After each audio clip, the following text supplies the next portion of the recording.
And we are live. Good Saturday morning.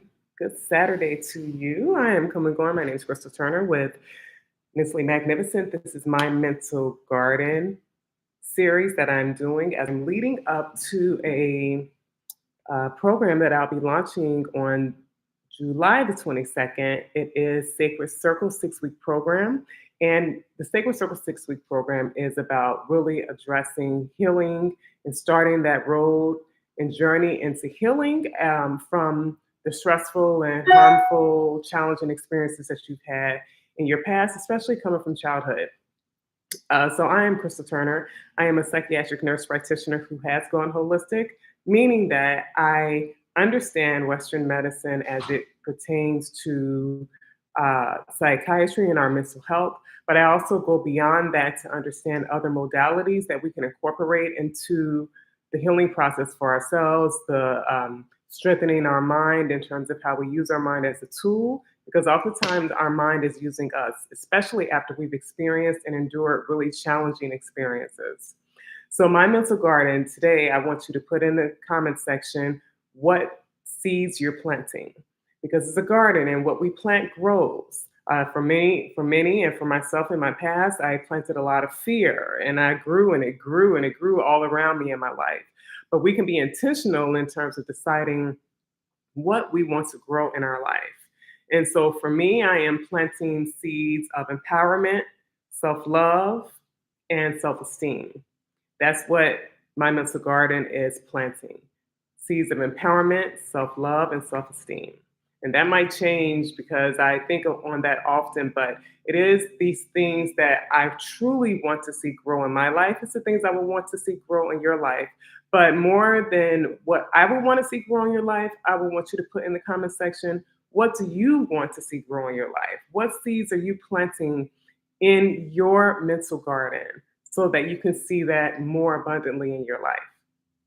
And so today, as I continue to talk about mental health, trauma, challenging childhood experiences, adversities in life, I really want to dive deeper into the stress responses that many people carry, and the ways that we respond to stress. When we have stress responses, initially those stress responses are healthy, because it is our way of protecting ourselves in the face of truly having experienced a threat.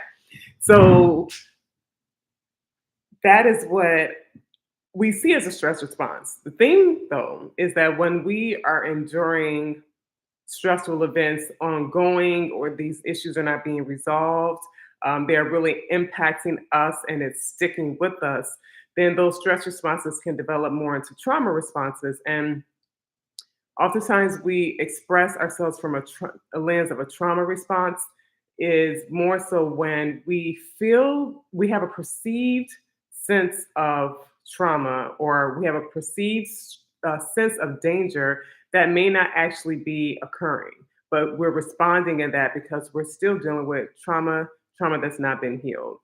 And so we're going to go through those trauma responses and go a little more in depth in each of them. So the first trauma response is a fight trauma response. And I listened to Katie Morton. She's a psychotherapist, and she talks a lot about mental health issues.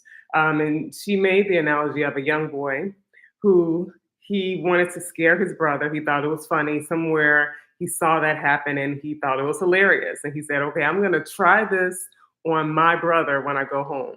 And so what he wanted to do was jump out and scare him. So he got home, he hid somewhere, let's say behind a door. His brother came out and he jumped out to scare his brother, thinking that his brother would just get startled and run or just have a good laugh. But his brother actually punched him in his face and gave him a black eye, which, not laughing about the black eye, but it is just stating that everyone doesn't respond to trauma by running. Some people respond to trauma and they're ready to fight. I mentioned in my live last week that when I think of trauma, or when you think of trauma, think about something that's truly dangerous. I made the analogy of a lion. A lion, if we come across one, all of one of these or all of these responses may be a part of our reaction, our stress response. It's what our body needs to get more agility, to get more strength, to get more focused on how to protect itself, and then to act accordingly. And so when you think about a lion and you come in contact with a lion, especially if you're cornered and there's not much you can do, you might fight. You might fight because it's the only option you may see if it looks like they're really going to hurt you.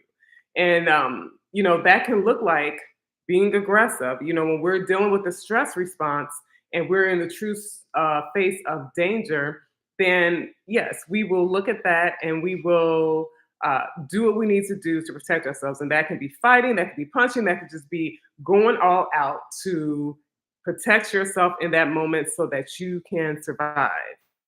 And this young boy, his brother, felt that something truly was about to harm him. And the way to deal with that would be to hit this whatever this was that had startled him in such a way.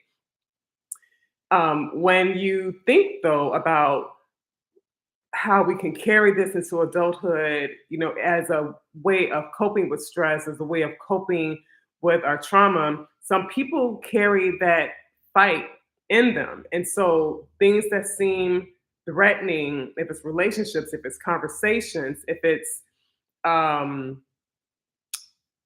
if it's dealing with someone where there's conflict, that first reaction could be fight. And it could be physically fighting depending on what's going on. But when we think of fight, it's not just physical, it could also be verbal confrontation, it could also be defensiveness. Are you someone who feels that when someone confronts you, you automatically are on the defense and it's hard to really get through the dynamic and come up with some kind of resolution? Because some people, this is the issue.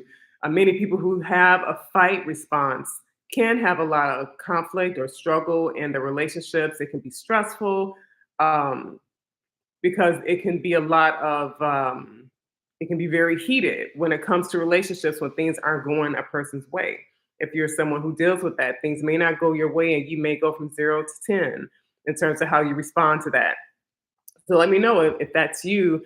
Put in the chat that it's fight response because it is something that really does cause conflict in relationships. You can lose a lot of relationships. A person, if you're dealing with a fight response, you may deal with a lot of regret, a lot of guilt because of the way you would have responded in the moment when you feel like there's a threat and could have really said some things or done some things that were beyond what the situation really was, but it can really impact relationship. It can impact people wanting to be really open with you. It can sever relationships. And if we think about if you're a parent and these are the responses you have with your children, it could be pretty devastating to the parent-child relationship as well. So thinking about the fight trauma response, what is it that you see in yourself with that? Do you see yourself in that? And from there, like I said, with this young man who thought that his brother was going to run or get scared, that would have been the flight response, flight trauma response. Thinking of that lion comes out and you are going to get away. You're going to run. You're going to avoid the situation. And there's a lot of avoidance when we talk about the flight trauma response. When we're talking about an animal that you're trying to get away from, if you have room to get away from some big, huge lion, you're going to run and you're going to get away. But when we take that analogy and we apply it to real life, when you're in relationships and when you're as an adult, it can really look like avoiding situations, avoiding conversations, avoiding conflict.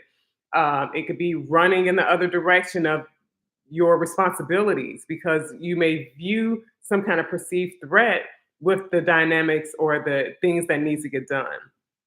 And it can go really deep and it can really cause you to not live up to the potential that you want to because there's a lot of avoidance and it can become a way of dealing with situations, but it doesn't resolve situations. So situations and issues can pile up. There can be a lot of procrastination when you are avoiding situations, right? So really thinking about how do you respond when you're stressed, when you're stressed out? Do you avoid situations? Do you put things on the back burner? Do you go the other direction? Do you get involved in this one task that may make you feel extremely stressed? Do you, instead of doing that task, do you find something else to distract yourself with? So that's really a big part of that stress response of the flight response. When it comes to freeze, I have a very personal story that really relates to freeze response. I mean, first of all, a lot of times when people have experienced freeze response, it is one of the ways that we respond when we feel that we don't have any power or that we are somewhat helpless. This response and the next response I'm going to talk about. And so to freeze means that you just stop. You don't move, you don't take action, you don't really know what to do. When you think about that lion, some people would say play dead, lay down and play dead. And hopefully that threat goes away and doesn't bother you.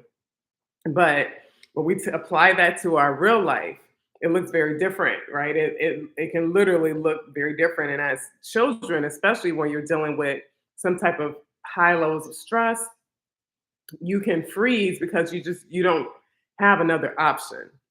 But I remember when I was a teenager, me and my friends were walking in our neighborhood. We were walking to the store in the evening well, it was nighttime.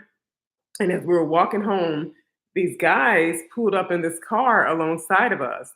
And they were asking us some question about if we knew someone, if we knew somebody. And one of my friends was a little dismissive in how she responded, like, no, we don't know them. And she was about to walk away. But these guys jumped out the car on us, surrounded us, threatening us to tell them where these people were. And I remember vividly because my mind was still working, but I froze. My friends were, you know, trying to give them information. We're talking. We're kind of like pleading with them, and I completely froze. I couldn't say anything. I was looking straight ahead and just could not even respond.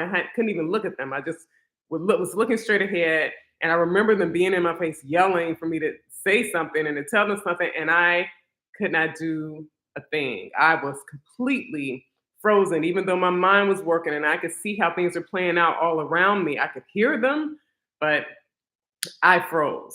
And once they left, I gathered myself again and I came back, and gosh, it was the most intense and overwhelming feeling internally. And I think that's one of the things that people who deal with this freeze response is internally you could feel a lot of overwhelm. You could just feel like too much, um, and but you just don't know how to respond. So a lot of overwhelm can really build when you're dealing with this freeze response. And needless to say, I when I watch one of those horror movies and somebody is stuck and they're the the attacker is coming to them and they just can't move, I understand it now. I understand it. And I don't even get mad at them anymore because truthfully, I understand that that is a freeze response. And the last response is a response that you don't hear about as often as the fawn trauma response. Fawn trauma response is when um, you are dealing with some type of abuse. It could be physical abuse, it could be emotional abuse, it could be emotional neglect, it could be, um, any of these that really cause you to feel like there's a threat to your safety in some type of a way. And it usually is a thing that is happening ongoing. It's chronic, it's happening frequently, it's ongoing, and a person learns how to adapt through trying to uh, please the abuser or the person inflicting this pain on them so that they could just make it through the moment. So in essence, they have to put all of their focus on the needs of the abuser. And the goal and the hope is that that abuser will be nice to them, that they won't be harmful to them, they will not hurt them. And when we grow up and we're still carrying this looks like a people pleaser. It's someone who, neglects what they need so that they can get approval in some type of way from the person that they see as the perceived threat. And what tends to happen when we come from that fawn stress response, which turns into a trauma response, is we um, we can have a lot of resentment toward the person, but we definitely have a lot of resentment toward ourselves because we know that we are not being truthful to what we really desire. We know that we're putting our needs on the back burner. We're not, expressing what's important to us because the hope is that this person that we're appeasing will be kind and maybe somehow through them being that way, you get everything you need. But you can never get everything you need from pleasing someone else. There has to be us as who it is that we are, that we please ourselves. And the way that we please ourselves is to honor ourselves, is to speak up for ourselves, is to address matters that really do concern us, that will end up, affecting us. We address those things, and it's part of what you see, what I've seen shift for myself when I've healed and I've started growing out of that way of responding, is that I start to put my needs first and I'm not as concerned with the needs of someone else or how someone else is going to respond if I don't um, give them their needs, if I don't appease them or do what it is that they would like. My concern is no longer how they're going to respond because I understand now that by me putting so much concern on how that person will respond, I've completely neglected how I'm responding to myself internally. So it can look like being depressed and anxious. It can look like really having a lot of inner resentment, self hate. You know what I mean? A lot of things that you can start saying to yourself because you're not honoring yourself. It's no way around it when someone has mistreated you and the way that you respond is to try to please them. It really goes against all things natural. And you can't run from it because you end up feeling the effects of that ultimately. So we don't want to be people pleasers. If we're going to please someone, we want to please our own person, please ourselves so that we can be happy with ourselves and satisfied with ourselves and more confident in who it is that we are. And then we can take that into our relationships as we move forward. So those are the trauma responses. They start out as stress responses when we're really dealing with stresses, but if we have been really impacted by those stresses, they've been really traumatizing, and we haven't been able to um, resolve those traumas and process them and move out of it, or grow out of it or heal from it, then these ways of being we can take as a way of coping, and they turn into trauma responses because are they really are feeding into the ways that we experience trauma, and how we're seeing our trauma where we're seeing life through the lenses of our trauma, which then means we still respond from those ways when we did experience the trauma. And more often than not, what's going on around us is not necessarily a threat, or I would say at least not a threat to the degree um, of the way that we may respond sometimes. We can certainly experience situations where people are or experiences can be traumatic again. That can certainly happen, and it happens. It happens frequently. But there are a lot of situations I even know in my own life where I carry that way of people pleasing into my adulthood, doing extra, going out the way for someone, putting my needs on the back burner when it wasn't necessary. But in my mind, sometimes relationships looks like a threat because earlier on relationships had a lot of harm to them. So it's really something to really consider. Think about these trauma responses, these stress responses, fight, flight, freeze, and fawn, and let me know which one resonates. Which one do you think you might function out of at times? Which one would you want to grow through, and be able to see new ways of dealing with your stresses, and new ways of experiencing life. So remember, I will be giving a Sacred Circle 6 week program starting on July 22nd. If you have interest in that program, you could put the word interest in the chat or in the comment section. And I will be back next Saturday to continue my mental garden series. All right, I will see you all next time. Bye.